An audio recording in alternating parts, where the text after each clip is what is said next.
Okay, today I wanted to talk about my four 442 Lionel locomotives that I have. If you guys have been following my channel, you know that I have the Peabody to Merrimack Valley Railroad in the basement of my laundromat. And about 7 months ago, I decided to build a little 4 foot by 8 foot table. And a couple months ago, I bought my first 442, and I really liked the way it ran. And these engines are good. They're cheap. They're inexpensive. There's a lot of them out on eBay. And so I liked it so much, I decided that I wanted to start collecting these.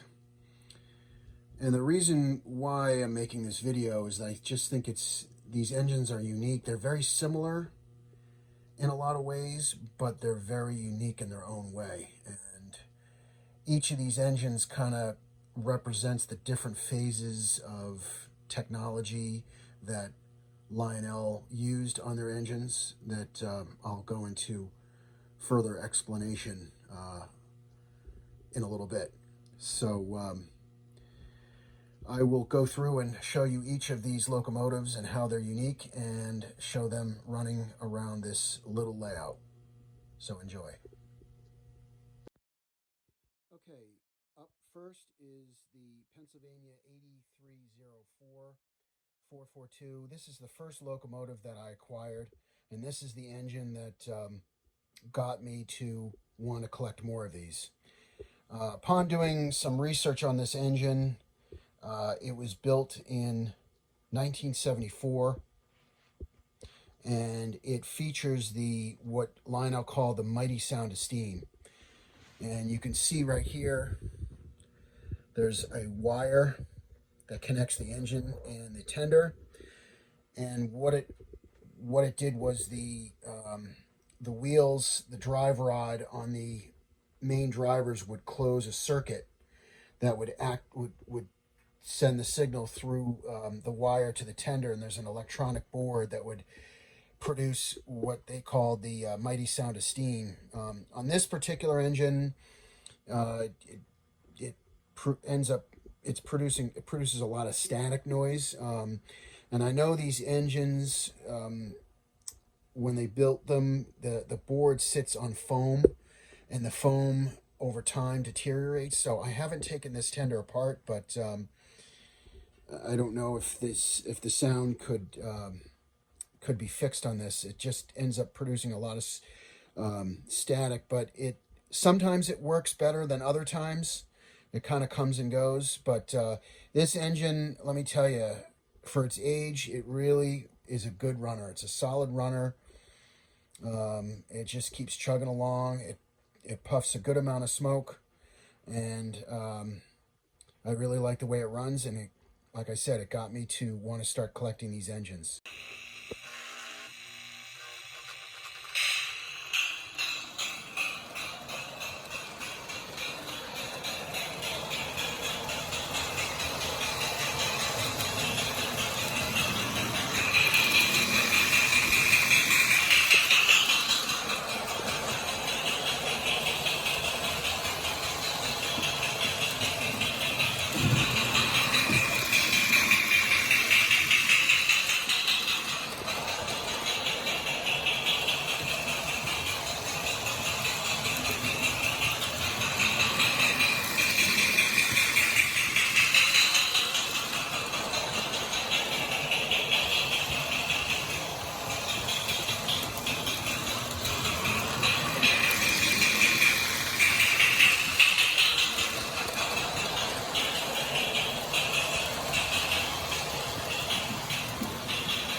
Okay, the second locomotive that I acquired was this Lionel Lines 1900 locomotive. I couldn't seem to find the history on it, but it's definitely a newer version than the previous one. It doesn't have any chuffing noises, doesn't produce any chuffing noises, but it does have a a cool sounding whistle, as you'll see in the video. This is a pretty good runner, and I enjoy it. It as you can see, the lines are very crisp on it.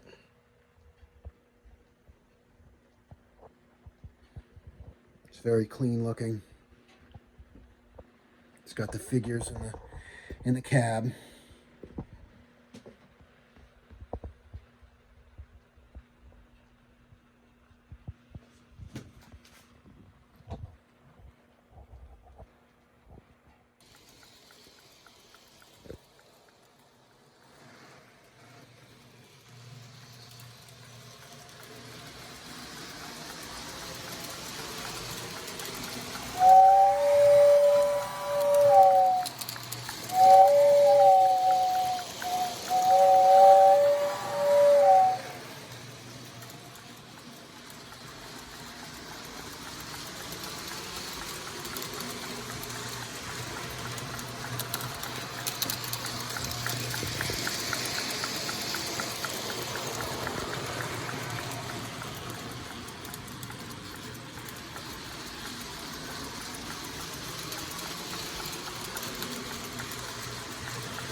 So this is my third 442 that I acquired, and this is my favorite of all four, and you'll find out in a minute why.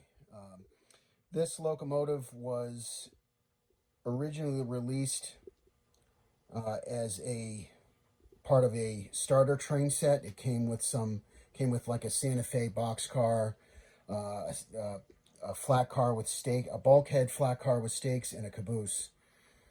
And it's, according to Lionel, the latest release on this locomotive was in 2004, their Volume 2 catalog.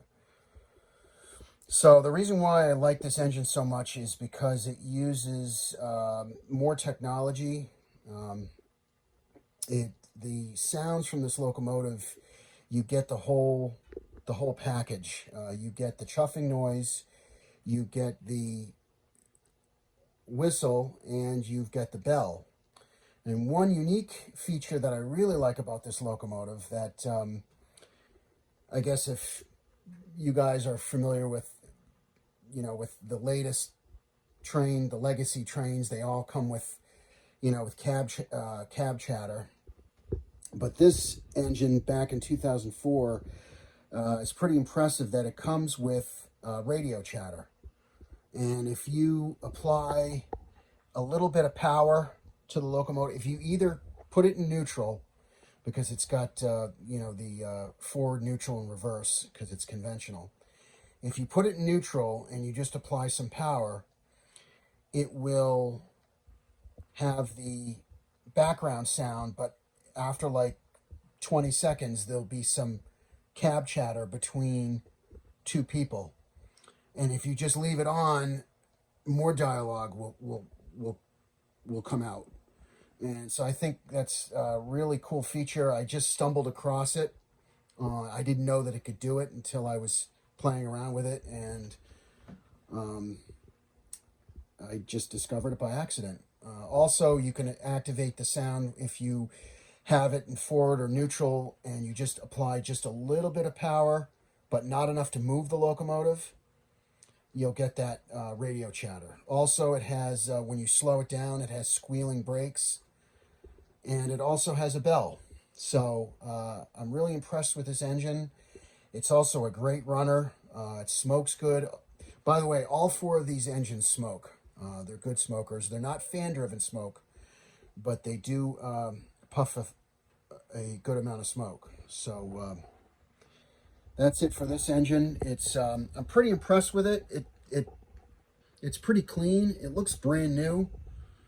There's really no dirt or grime on it to speak of. So I'm quite happy with the person who had this. They seem to really take care of it. And this engine does not have crew figures inside.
Okay, here's the last of my 442s.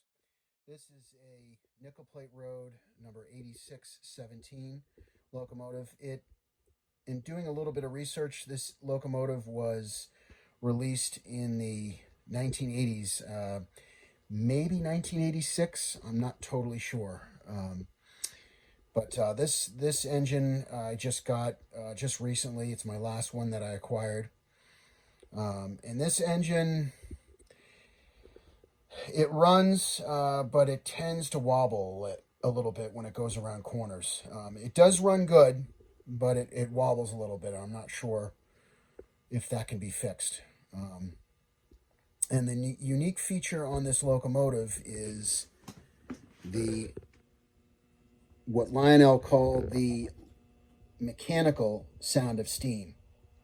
And you can see under this tender, there's a big roller that rolls on the center rail. And there's some plastic beads inside the roller. And it sounds like a rattle, like a baby's rattle. And it was Lionel's way of trying to replicate the sound of steam. And a lot of people think it's kind of tacky, but I think it's kind of unique. I think, it's interesting to watch the history of how Lionel tried to incorporate sounds into their locomotives. And that's why, going back to what I said before, each of these locomotives is unique in its own way. Some engines have chuffing sounds. Some have no chuffing sounds, but a whistle. Some have all of the sounds, the chuffing sounds, the whistle, the bell, and crew talk. So each one of these engines is unique in their sounds are different, they perform differently, and they have their own unique set of characteristics.